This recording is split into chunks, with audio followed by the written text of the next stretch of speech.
Because that's God's commentary. It's the divine commentary of my life. It's a path that leads to joy. Ultimately, it will end in pure joy with Him. As far as I'm concerned, my life is rotten. My life is horrible. I've got the worst life of all. In fact, I'm probably even the worst of people. But that's my commentary. And I may have borrowed my commentary for what others have told me. My parents said, you're a lousy son. You're no good. My brothers and sisters says, you're rotten. You're rotten to the core. I may have been told by a teacher, you're no good. You're no good. Get away from me, you stinking rotten piece of humanity.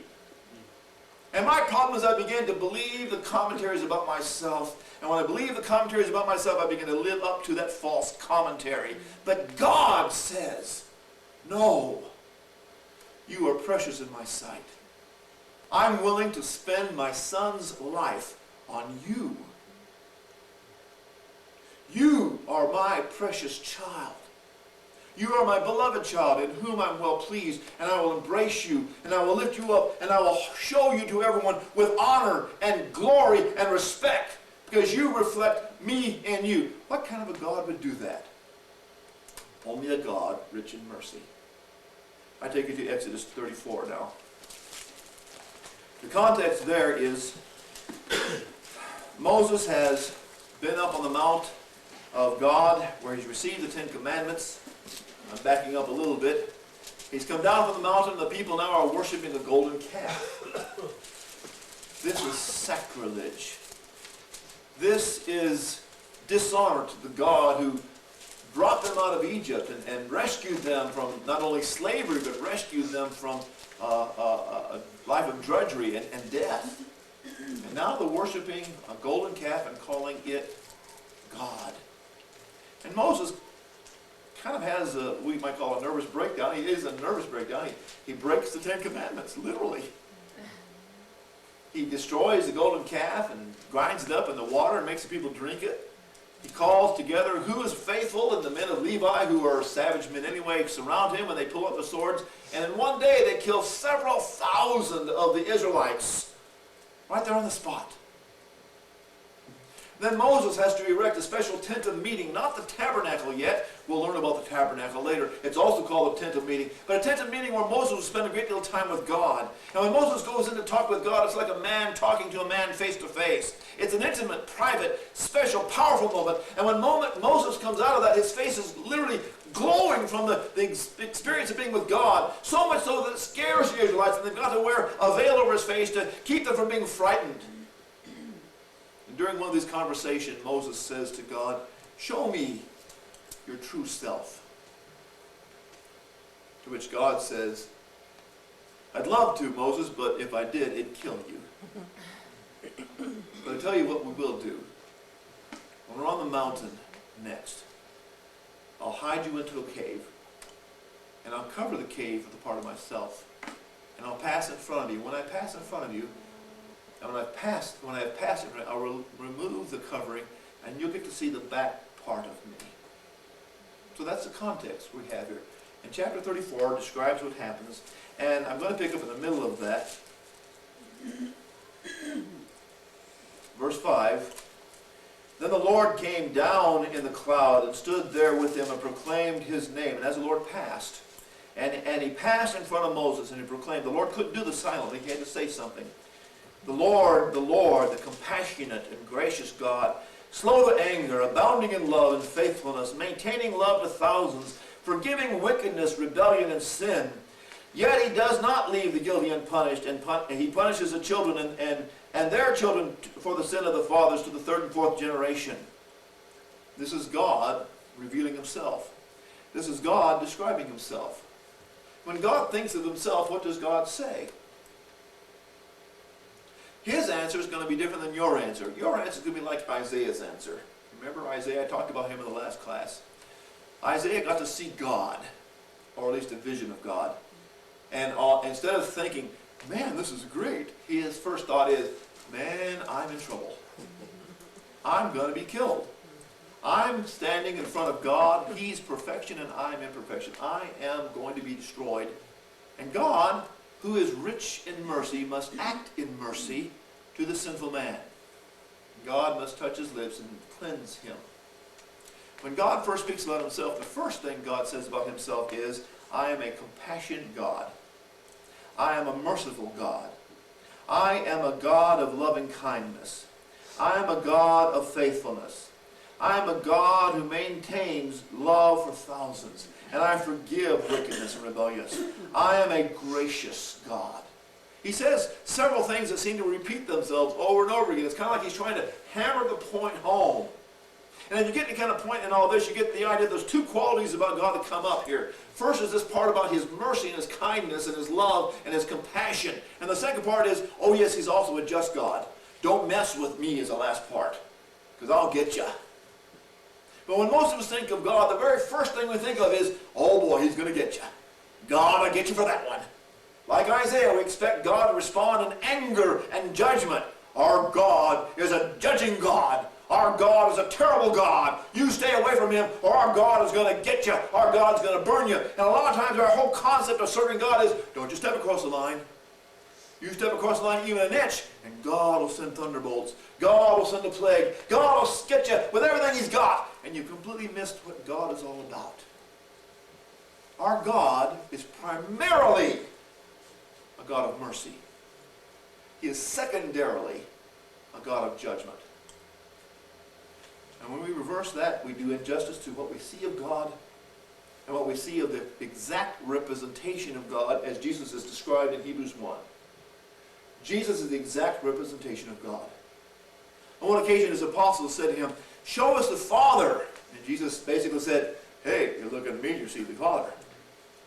I'm a demonstration of what God's all about. So to look at Jesus is to get an idea of what God is about. Did Jesus go about judging people? Quite to the contrary. Once they actually brought a woman caught in adultery. You have to think about that one for a moment. They only brought her, they didn't bring him. I don't know how she can be there and caught, and he can be there and not caught. But she's caught in adultery, and they bring her before Jesus. Can you imagine the humiliation? Standing there before the King of Kings, the Lord of Lords, standing there, your clothes are probably torn from the struggle and so forth. You're standing there and you're marked in front of everyone, in front of God and everybody. This woman is an adulteress. And the question is laid to Jesus, what you going to do now? Jesus, what you going to do now? And you know the story. Jesus reacts with compassion and mercy. He doesn't deny the justice, but says basically, if you want justice, let those of you who are just render justice. And somehow, some way, and I don't understand it because I know humans, and most of the humans I know wouldn't do what these humans did. They're convicted of their own injustice. Somehow they're moved by what Jesus says to think, you know, I'm a sinner too. I don't deserve to throw stones. And so they left, one by one by one.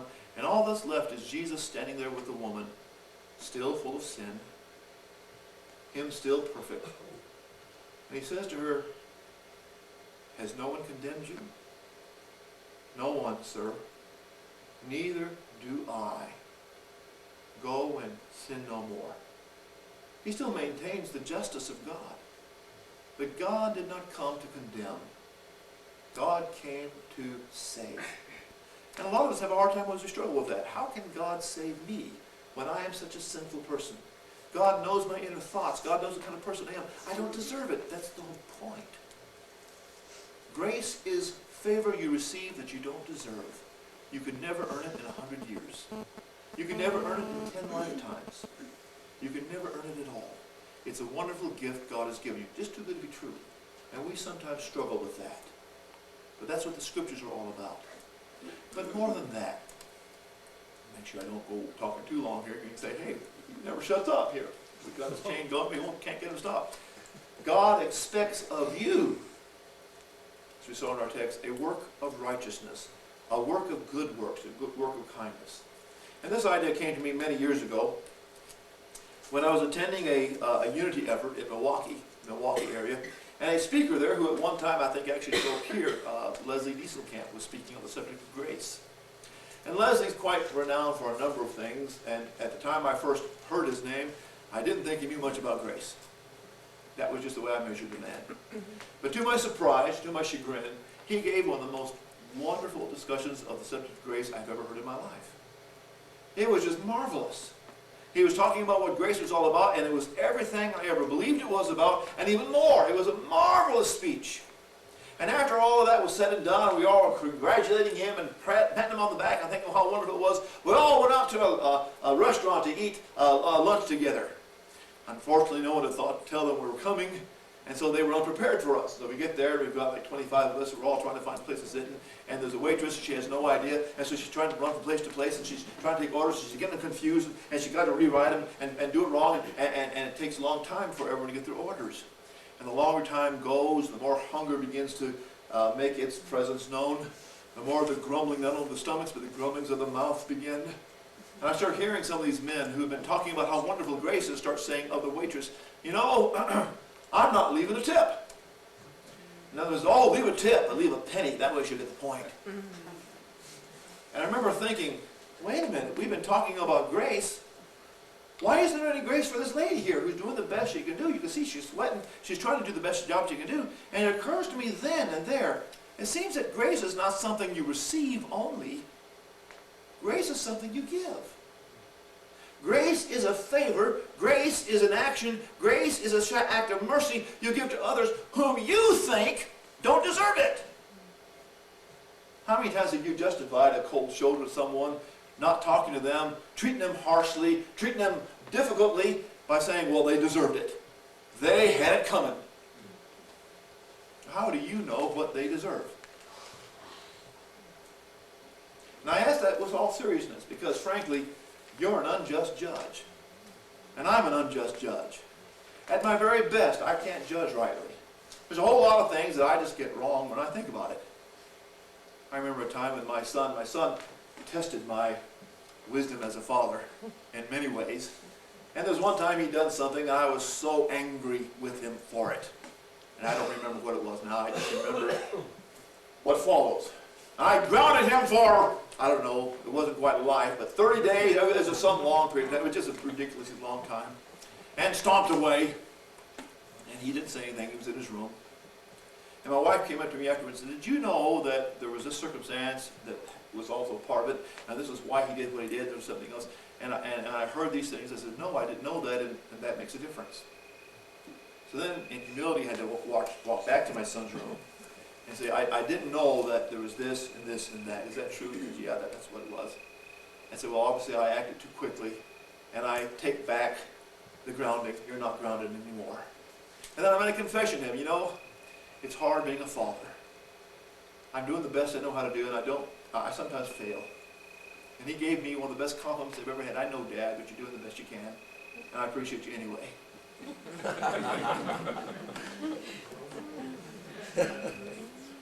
At my best, I mess it up. But God is a just judge.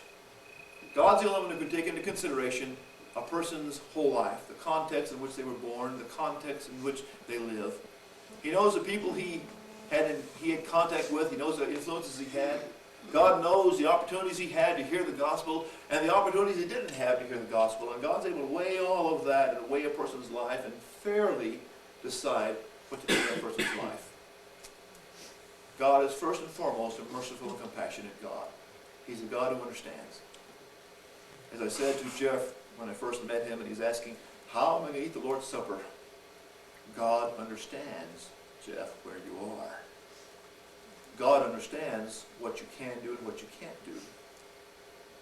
Just do your best and that will be okay with God. Because God is a merciful God. A lot of times our struggles with grace is not only a struggle to accept grace, but it's also a struggle to give grace. We Christians generally tend not to be very gracious people. That's a confession. I'm working hard to repent. I'm working hard to be a more gracious man. And sometimes the lessons come day by day. And not only must I be gracious, but you must be gracious too if you're a Christian. The longer you are a Christian, the more you serve Christ, theoretically, the more gracious you ought to become. And if you're not becoming more gracious, there's something wrong. There's something very, very wrong with your faith. And you may need to go back and revisit your God. Who is the God I serve?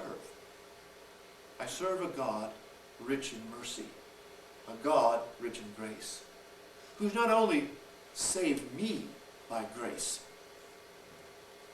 but allows me then to become an agent in the saving of others by grace as well. The wonderful song we sang, written by John Newton, is a song written by a man who had been a slave trader, a man who had been involved in capturing people in one continent, shipping them across the ocean, and in the very process of shipping of them, many of them died, and then selling them as pieces of property, not as human beings, to other people. It was a totally horrible thing to do. And later on, as he embraced his Christian faith, he began to realize, what I've done is wrong. And I cannot undo the wrong I've done. Woe is me, I'm a sinner. Where will I go? And as he contemplated that, he began to think about the grace of God, and he wrote the song we sang. Amazing grace, how sweet the song, that saved a wretch like me. And that's how he felt of himself. There are times when you and I have to walk in the shoes of John Newton. Jeffrey Dahmer certainly walked there. All of us do. All of us are saved by grace. Struggle with that concept. Struggle with the idea that God is willing to save you. All you've got to do is come home. And once you've received grace, you're not expected to keep it to yourself. You're expected to give it to others. Become as gracious to others as God has been gracious to you. And in that way, you'll be able to reach others for Jesus Christ. You certainly won't reach them by being judgmental, by trying to pass upon them the judgment they deserve. Because frankly, you don't know what they deserve. But they do deserve to be treated gracefully and graciously. And by that I mean show them respect, show them love, show them consideration, show them the kindness that you hope to get from them. That's what it means to be gracious.